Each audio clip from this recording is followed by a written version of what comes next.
My guest today is Mardi Long, the author of the book It Is Always Now, and her career in the healthcare industry provided her the opportunity to travel extensively, which helped Mardi to engage in a variety of pursuits and experiences that helped her, as well as us, better understand the diversity of the world around us. It is this diversity that makes our lives so very rich and rewarding.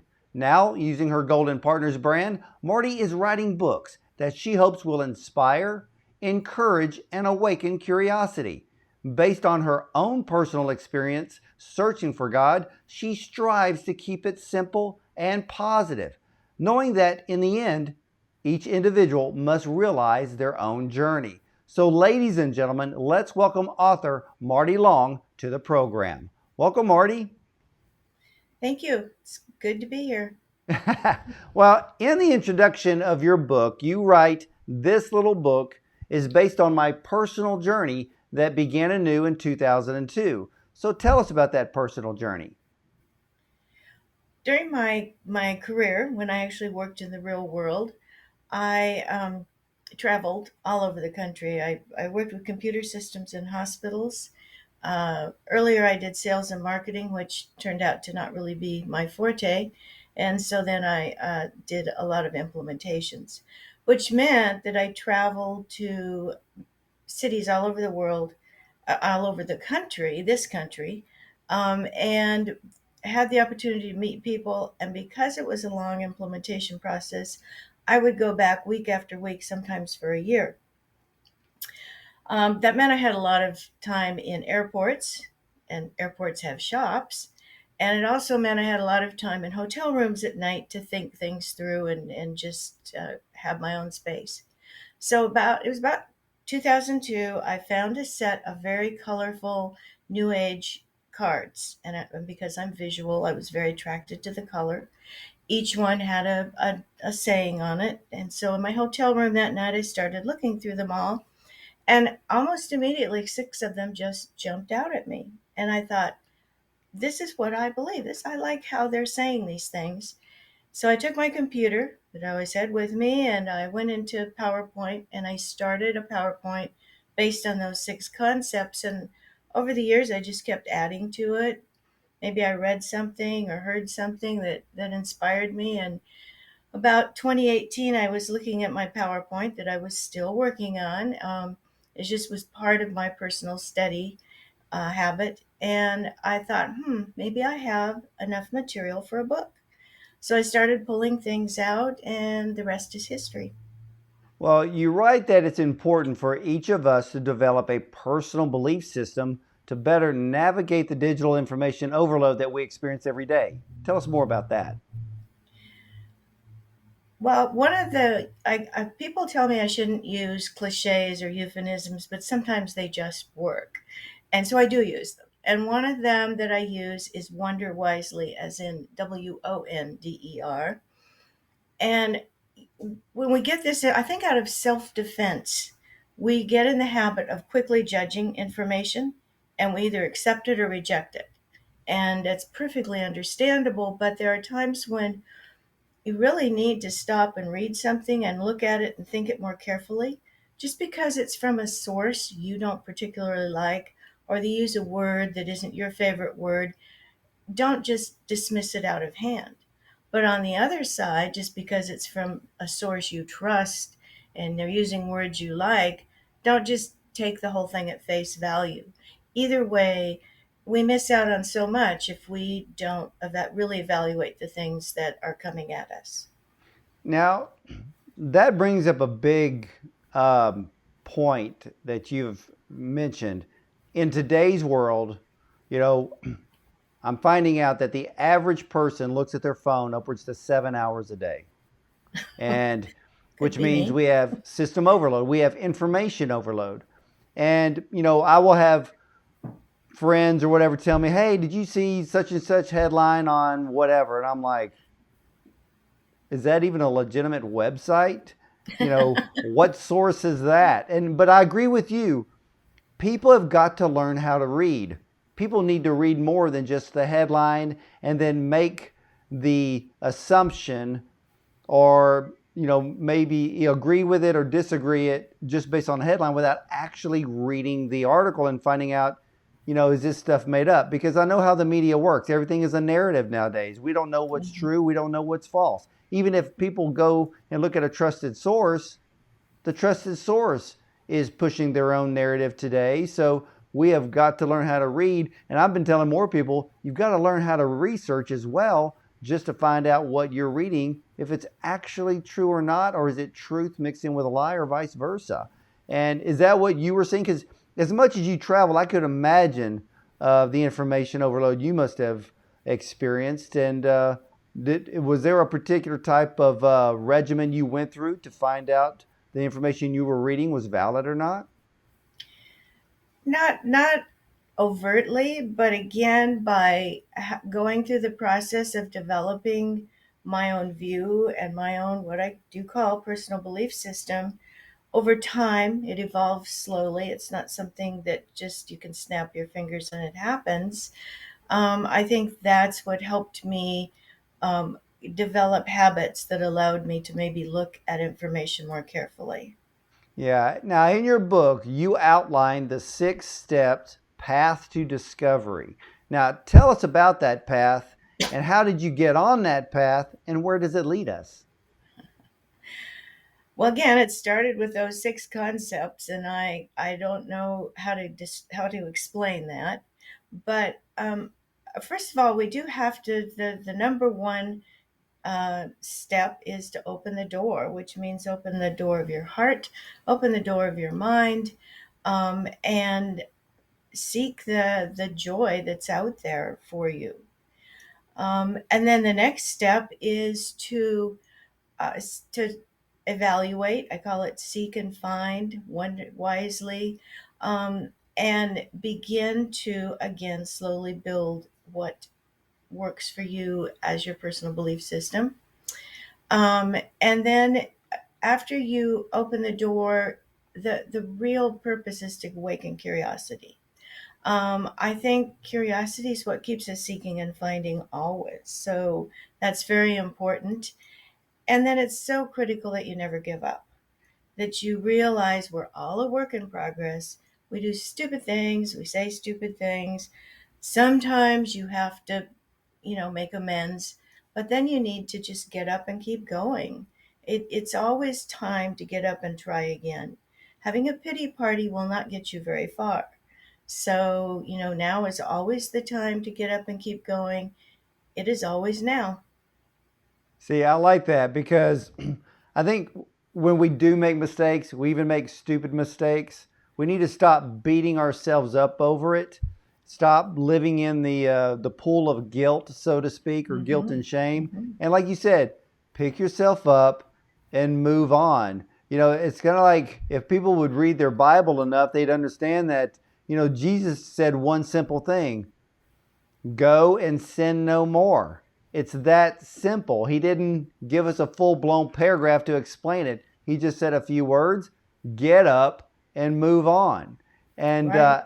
I think that's probably some of the strongest words that we can adhere to and get out of some of those ruts that we put our lives into that many people don't get out of. But I was reading your book and you really focused on about experiencing joy. Now, do we create that joy or do we discover that joy? Well, and this way of looking at it really just came to me recently because again, my journey keeps evolving, my personal belief system and how I see the world keeps evolving. And people say, "Oh, I've got to search for God." Well, none of us really quite are totally sure what God is to begin with, let alone where to find him. So to me, it's become the way I'm looking at it. You open your heart and mind, you study, you seek, you focus, and you let God find you. And at the end of the book, I say, okay, do all of this and then wait. Just wait and don't try to force anything. Yeah, I when I read your book, I was reading some of those things about joy, and I really like the fact. that we can achieve joy, so we can experience joy. I know that we can create joy. We can discover joy. It just encompasses so much. And you said something very important.